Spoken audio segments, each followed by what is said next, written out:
Hi guys, ஸ்னாப்மெட் இது ஒரு finance app. இன்னைக்கு நம்ம இந்த ஆப் பற்றி தான் பார்க்க போகிறோம். கூட மற்ற இஎம்ஐ பிளாட்ஃபார்மை கம்பேர் பண்ணும்போது இதில் என்னென்ன ஸ்பெசிலிட்டி இருக்குது அப்படிங்கிறதையும் நம்ம பார்ப்போம். கூட இதில் ஒரு ப்ராடக்ட்டை எப்படி இஎம்ஐல பை பண்ணுறது அப்படிங்கிறதையும் பார்ப்போம். ஃபஸ்ட்டு இந்த ஆப்பில் லாகின் பண்ணுறது ரொம்பவே ஈஸி தான்.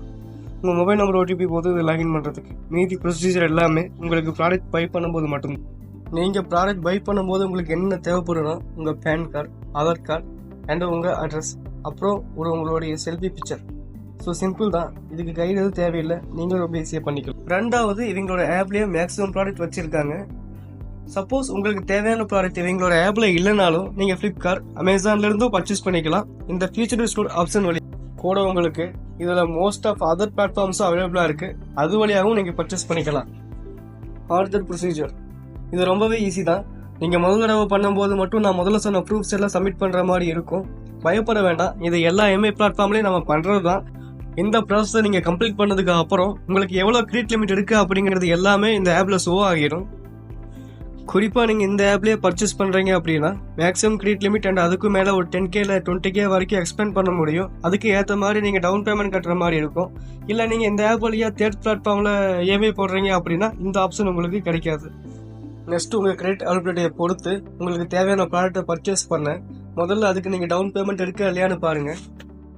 ஏன்னா நீங்கள் இந்த ஆப்லேயே ப்ராடக்ட் பை பண்ண போகிறீங்க அப்படின்னா உங்களுக்கு 0 டவுன் பேமெண்ட் கிடைக்க நிறைய வாய்ப்பு இருக்குது. இல்லை தேர்ட் பிளாட்ஃபார்ம்னா உங்களோட கிரெடிட் லிமிட்டை பொறுத்து உங்கள் டவுன் பேமெண்ட் வரும். குறிப்பாக இதில் மற்ற இஎம்ஐ பிளாட்ஃபார்மை கம்பேர் பண்ணும்போது இதில் உங்களுக்கு டவுன் பேமெண்ட் ரொம்ப கம்மியாக தான் இருக்கும். அதனால் பயப்பட தேவையில்லை. குறிப்பாக இதில் இன்டர்ன் டாக்குமெண்ட் சார்ஜஸ் எதுவுமே இல்லை.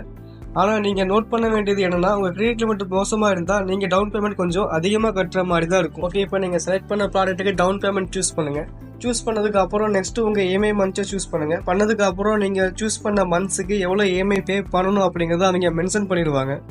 அதுக்கு அப்புறம் உங்கள் டவுன் பேமெண்ட்டை முடித்த பிறகு நீங்கள் யூஸ் பண்ணுற யூபிஐ ஆப்பில் இஎம்ஐ ஆட்டோ டெபிட் செட் பண்ணுற ப்ராசஸ் வரும்.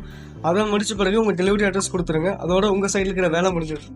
இதில் ஒன்று மைண்டில் வச்சுக்கோங்க, இப்போ நான் சொன்ன ப்ரொசீஜர் எல்லாம் இந்த ஆப்போட அப்டேட்டை பொறுத்து ஆர்டர்ஸ் மட்டும்தான் மாற வாய்ப்பு இருக்க வழியே ப்ராசஸ் எல்லாம் ஒன்று தான். ஸோ கன்ஃபியூஸ் ஆகிக்காதீங்க, இதை மட்டும் ஞாபகம் வச்சுக்கோங்க.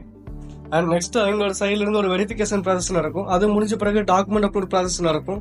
இது மேக்ஸிமம் 1 டேவில் முடிஞ்சிடும். நெக்ஸ்ட் செல்லர் கன்ஃபர்மேஷன் தான். அது வேணா செல்லர்ஸ் பொறுத்து ஒரு 1 or 2 days டைம் இருக்கலாம். இந்த ப்ராசஸ் எல்லாம் முடிஞ்ச பிறகு 7 daysல உங்கள் ப்ராடக்ட் உங்கள் கைக்கு வந்துடும். நீங்கள் நெக்ஸ்ட் மந்த்லேருந்து இஎம்ஐ பே பண்ணுற மாதிரி இருக்குங்க. ஒருவேளை உங்களுக்கு இந்த ப்ராசஸில் ஏதாவது ப்ராப்ளம், அதாவது நம்ம சைடில் இருந்து ப்ராப்ளம் இருந்துச்சு அப்படின்னா அவங்களே நம்மளை இமெயில் வழியாக கான்டாக்ட் பண்ணி அதை சரி பண்ண ட்ரை பண்ணுவாங்க.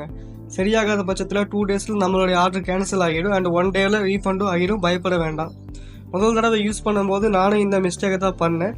என்னுடைய மேக்ஸிமம் கிரெடிட் லிமிட்டை தாண்டி ப்ராடக்ட் பர்ச்சேஸ் பண்ணேன். ஸோ டாக்குமெண்ட் அப்லோடில் எரர் ஆகிடுச்சுங்க.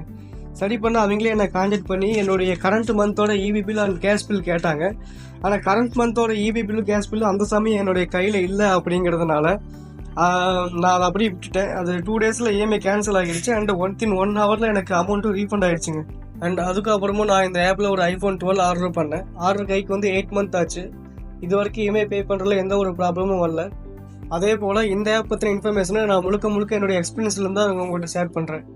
அவ்வளவுதான் இந்த வீடியோ முடியதுக்கு முன்னாடி ஒரு சின்ன டிஸ்க்ளைமர். இஎம்ஐ பர்ச்சேஸ் பண்ணுறது அவங்க எங்களோட தனிப்பட்ட விருப்பம். ஆனால் ரொம்ப தேவைன்னா மட்டும் நீங்கள் இஎம்ஐ பர்ச்சேஸ் பண்ணுங்கள். இஎம்ஐ ஆப்ஷன் ஒன்று இருக்குது அப்படின்னு நீங்கள் இஎம்ஐ பர்ச்சேஸ் பண்ண வேண்டாம். அதே மாதிரி நீங்கள் இந்த ஆப்பில் இஎம்ஐ பர்ச்சேஸ் பண்ணும்போது உங்களுடைய மேக்ஸிமம் கிரெடிட் லிமிட்டுக்கு கொஞ்சம் கீழே இருக்கிற மாதிரி மட்டும் இஎம்ஐ பர்ச்சேஸ் பண்ணுங்கள். நீங்கள் ஸ்டார்டிங்லேயே உங்களுடைய மேக்ஸிமம் கிரெடிட் லிமிட்டுக்கு ப்ராடக்ட் பர்ச்சேஸ் பண்ணீங்க அப்படின்னா உங்களுடைய டாக்குமெண்ட் அப்லோட்லையோ இல்லை வெரிஃபிகேஷன் ஏதாவது இடையில வர வாய்ப்பு இருக்குது. ஸோ அவ்வளவுதான். இது வரைக்கும் இந்த வீடியோவை பார்த்ததுக்கு ரொம்ப நன்றி. இதை பற்றின வேற ஒரு சந்தேகங்கள் உங்களுக்கு ஏதாவது இருந்தால் அதை கமெண்ட் செக்ஷனில் தாராளமாக நீங்கள் கேட்கலாம். Thank you for all.